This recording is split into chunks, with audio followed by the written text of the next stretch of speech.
नबी करीम सल्लल्लाहु अलैहि वसल्लम की कोई बहन नहीं थी। फिर भी जब आप हज़रत हलीमा सदिया के पास गए तो उसी तरह अब सल्लल्लाहु अलैहि वसल्लम की प्यारी बहन का भी नोटिस मिलता है, जो आपको सोने के वक्त गाने सुनाती थी, जिनका नाम हज़रत शीमा था। जिस वक्त ग़ज़वात का सिलसिला शुरू हुआ, मुसलमानों का इस कबीला से झगड़ा हुआ जिसमें सैयदा शमा को मारा गया। अल्लाह ने मुसलमानों को फतह अता फरमाई। इस कबीले के बाज़ अफराद को एसोसिएट्स ने पकड़कर हिरासत में ले लिया था। इन अफराद ने अपने कैदियों की रिहाई के लिए मुआवजा जमा करना शुरू कर दिया और कबीले के सरबराहान एक घर से शुरू होकर दूसरे घर तक नकदी जमा कर रहे थे। चलते चलते सैयदा शीमा के मकाम पर पहुंचे, जो एक खास उम्र से गुजर चुकी थीं। इनसे कहा कि इतनी ही आफर आपकी तरफ से आई है। सैयदा शीमा ने कहा कि सरदार और रस्ते के अफराद ने किस वजह से कहा कि लड़ाई हुई है, इसमें हमारे आदमी पकड़े गए हैं। बात करते करते हज़रत मोहम्मद सल्लल्लाहु अलैहि वसल्लम का नाम आया तो सारे गुस्से में आ गए। तो सैयदा शीमा रज़ी अल्लाह अन्हा ने सुनकर फरमाया कि बेशक उन्होंने अब की कराबत हासिल कर ली है। सैयदा शीमा ने कहा कि नकदी जमा करना छोड़ो और मुझे अपने साथ ले चलो।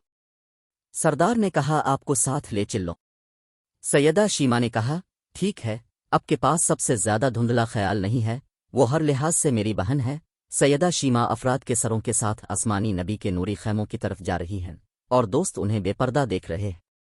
तलवारें, ये मुक्की वक्त था, मदनी नहीं, बहुत दूर था। जिस वक्त सैयदा शीमा रज़ी अल्लाह अन्हु मुल्क के सरबराहों के सामने पेश कदमी करने लगे, फ्रेंड्स रज़ी अल्लाह अन्हु ने ब्लेड उठाकर पुकारा और टाउन की खातून ने रुक कर नहीं देखा। जवाब में हज़रत शीमा के अल्फाज की उर्दू तशरी कुछ इस तरह है। मेरे तरीक कार छोड़ो, क्या तुम्हें एहसास नहीं कि मैं तुम्हारे नबी की बहन लगती हूँ। ब्लेड मुड़े हुए थे, आंखें बंद करके रास्ता छोड़ दिया। सैयदा शीमा रज़ी अल्लाह अन्हा रसूल अल्लाह सल्लल्लाहु अलैहि वसल्लम के नूरी खैमे में दाखिल हुई। आसमानी नबी सल्लल्लाहु अलैहि वसल्लम ने इसे देखा और याद किया, फौरी तौर पर खड़े हुए और कहा, बहन, अब कैसे आ सकते हैं?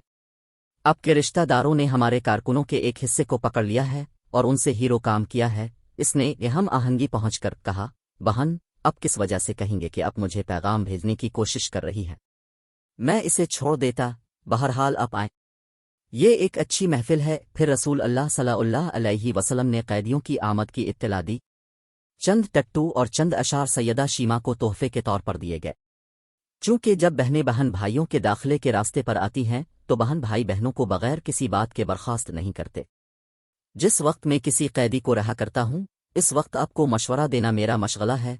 फिर भी आज ऐसा वाक़या पेश आया है कि मैंने आपको मशवरा नहीं दिया और कैदी को भी छुड़वा दिया। आप जो चाहें कर सकते हैं। इस मौके पर कि इसने नहीं कहा, उसने कहा, मेरी बहन मेरे दाखिले के रास्ते पर आई। खुदा की अज़मत है, ये एक बहन का इम्तियाज़ है, ये एक बहन का इम्तियाज़ है। फैसला करो कि तुम अपनी बहनों को प्यार करोगे